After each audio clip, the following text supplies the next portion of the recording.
तो मैंने एक बार गलती क्या किया, वो पुराने सीनियर स्टूडेंट्स होता है ना, उसका एक बुकलेट पढ़ा था।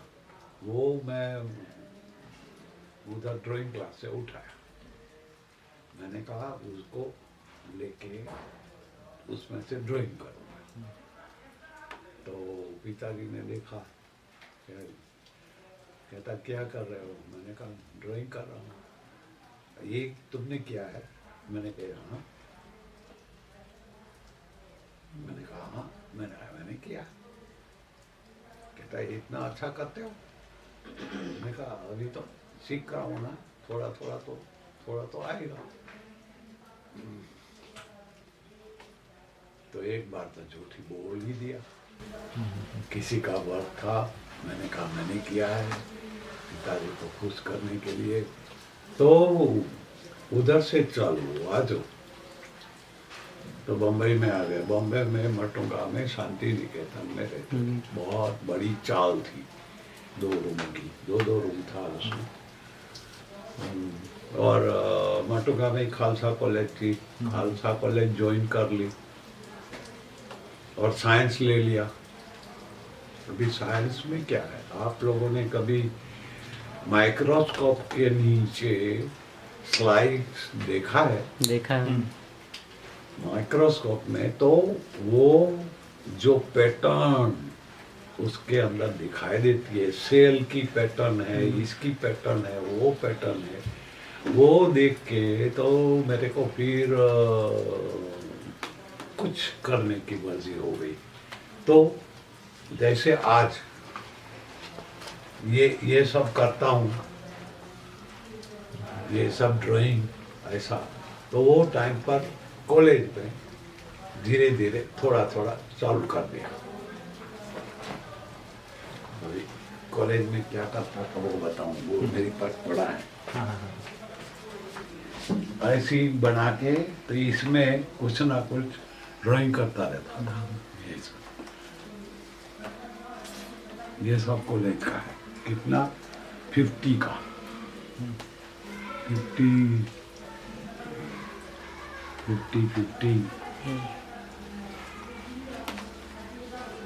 जी।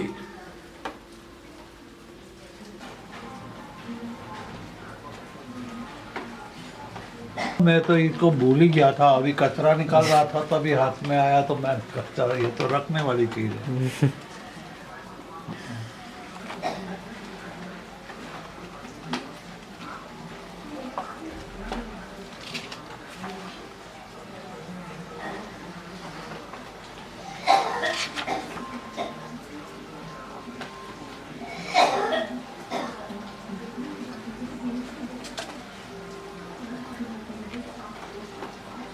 आपका सिग्नेचर का ये है क्या? हाँ, तभी सब सिग्नेचर गुजराती में करता था, फिर बदल गया। क्या है, ये सब फ्री हैंड है। ऐसा करता रहा। एक्चुअली वो सेल्स के डिजाइन से इंस्पायर था। तो उसे इंस्पिरेशन मिला। और फॉर्चुनेटली माटुंगा में जहाँ हम रहते थे उधर एक प्रीतम त्रिवेदी करके आर्टिस्ट था। वो तो जे स्कूल का स्टूडेंट था। वो आर्टिस्ट, तो हम ऐसे ही फ्रेंडशिप हो गई। उसके यहाँ घर पर जाके बैठते रहे और कभी कभी उसको मदद भी करते रहे।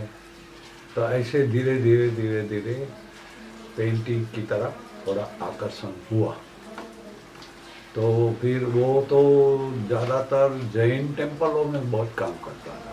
माटुंगा का जितना जैन टेम्पल है उसके पैनल सब करने का, तो वो अकेला तो कर नहीं सकता है, तो हमें असिस्टेंट की तरह लेके जाता था। तो हम ऊपर पैनल के ऊपर चढ़ के वो पेंटिंग को मदद करते थे। तो वही उधर से सिलसिला चालू हुआ। फिर तो कॉलेज का एजुकेशन चला। वो कभी हाथ में आता है, कभी छूट जाता है। ऐसे करते बीएससी कर दिया, एमएससी कर दिया, शादी हो गई।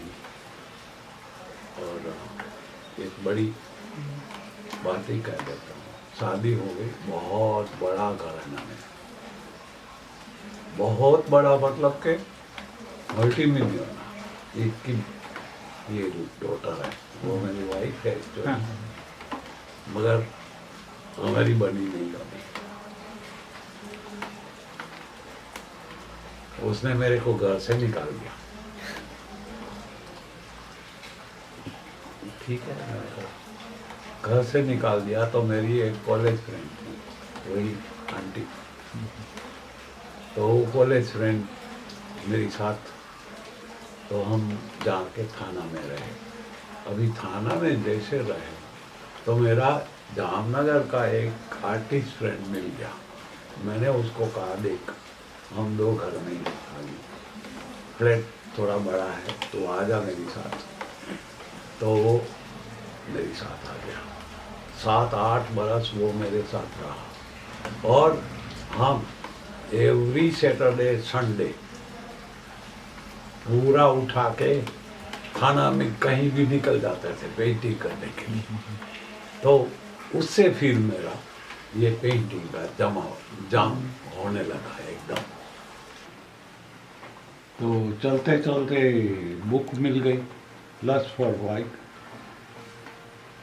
लिखी थी इरविंग स्टोन ने।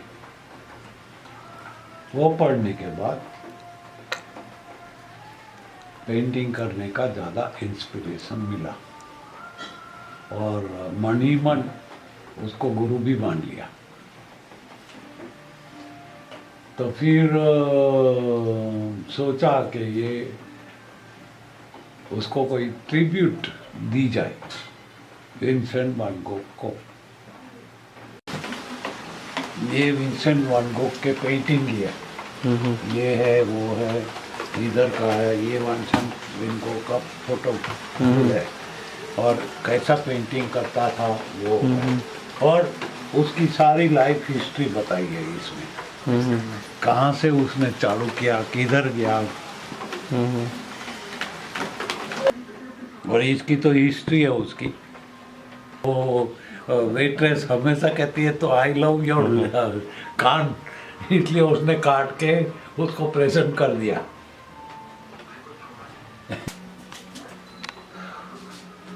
ये एक्रिलिक में है, और मैं करता ही गया विदाउट एनी थॉट।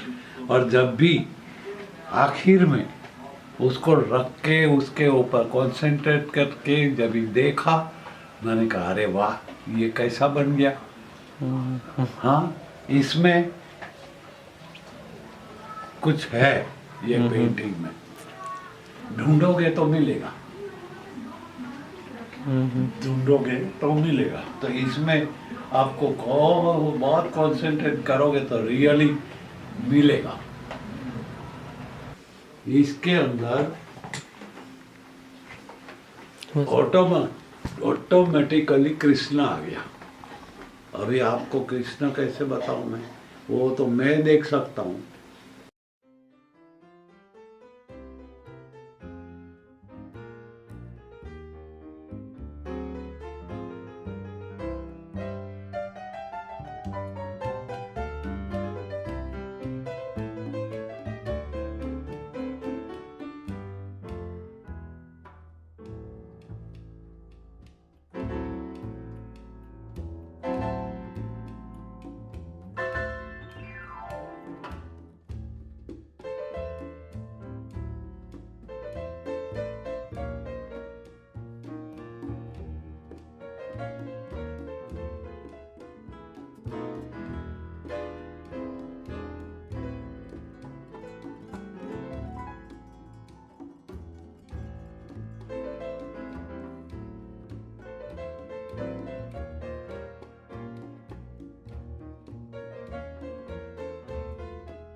आपने रूरल एरिया में कुछ पेंटिंग दिए थे, हाँ। वहाँ पर कुछ कंपटीशन ली थी। वो केमलिन को मिलके आप आदिवासी बच्चों का कंपटीशन का एग्जाम कीजिए, कंपटीशन कीजिए। तो उसको आइडिया अच्छा लग गया। एक्चुअली इनिशिएट मैंने किया, तो वो फिर बाद में वापी में जाके, केमलिन की वापी में भी फैक्ट्री है, वापी में जाके उसका डायरेक्टर को मिले, तो वो तो खुश हो गए क्योंकि उसका जापानीज कोलेबोरेशन है कोई। तो वो आइडिया जैसे दिया कि हमारे आदिवासी स्कूल में अंदर ड्राइंग का कंपटीशन करने का है, तो वो तो मान गए।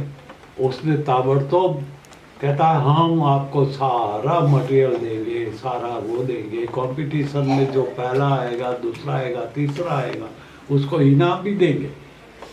और चीफ गेस्ट किसको बुलाएंगे? तो आदिवासी एरिया में चीफ गेस्ट किसको बुलाना? तो सबकी नजर पड़ी जिया सोमा, जो आपका आदिवासी पेंटिंग का एक्सपर्ट है, जिसको प्रेसिडेंट ने अवार्ड भी दिया है। तो उसको बुला के लेके आए, उसके हाथ से पेंटिंग का सब वो मेरे को तभी कहा आने के लिए, मगर मेरी तबीयत तभी ठीक नहीं थी, तो मैं जा ही नहीं पाया एग्जीबिशन में। मगर एग्जीबिशन बहुत 100% सक्सेसफुल, सब बहुत खुश हुए। पेंटिंग बहुत अच्छे है, लेकिन मुझे क्या लगता है कि उसका प्रेजेंटेशन जो होता है एग्जीबिशन में, कि बाकी पेंटिंग बहुत मतलब प्रॉपर फ्रेमिंग, प्रॉपर माउंटिंग, वही तो बात। हाँ ये सब कुछ होता है। और आपके पेंटिंग इतने अच्छे हैं, लेकिन उसका माउंटिंग और फ्रेमिंग प्रेजेंटेशन में थोड़े कम पड़ते हैं। पढ़ेंगे हाँ वही वो तो ठीक है भाई, अच्छी तरह से फ्रेम करना चाहिए, तभी पेंटिंग की वैल्यू भी बढ़ती है, पेंटिंग का प्रेजेंटेशन भी बढ़ता है।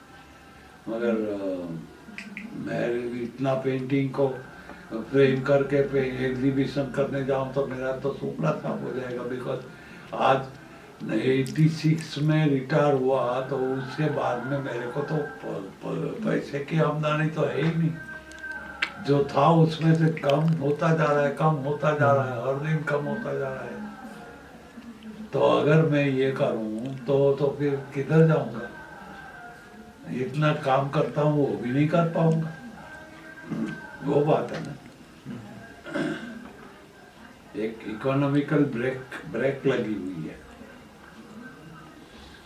कभी मैंने सोचा, मैंने कहा ये हमारे इधर उधर बॉम्बे में एक आर्टिस्ट था, मैंने कहा तुम आर्टिस्ट वो तुम्हारा पेंटिंग बिकता नहीं है तो क्या करते हो? कहता बैंक में लेके आता हूँ ना, बैंक वाले मेरे को लोन देते हैं उसके ऊपर।